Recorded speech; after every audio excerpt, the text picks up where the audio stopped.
A daidai lokacin da ake ƙoƙarin gurfanar da sojojin da ake zargi da kitsa yadda za a kifar da gwamnatin Tinubu, Ministan Tsaron Najeriya Janar Christopher Musa mai ritaya ya sanar da cewa cikin ƙasa da awanni 12 Najeriya ta daƙile yunƙurin juyin mulki a Jamhuriyar Benin.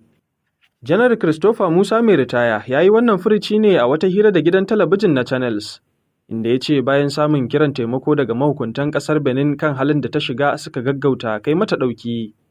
A cewarsa, lamarin da ya faru da safiyar Lahadi 7 ga watan Disambar 2025, tuni sojojin Najeriya suka kammala daidaita lamura tare da dawo da ƙasar kan turba kafin faɗuwar rana.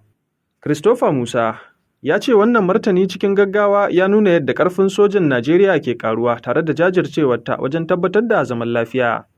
Haka kuma matakin na nuna jagorancin Najeriya a cikin ƙungiyar raya tattalin arzikin ƙasashen yammacin Afirka ECOWAS da kuma sabuwar aniyarta ta kare tsarin mulkin demokradiyya a yankin.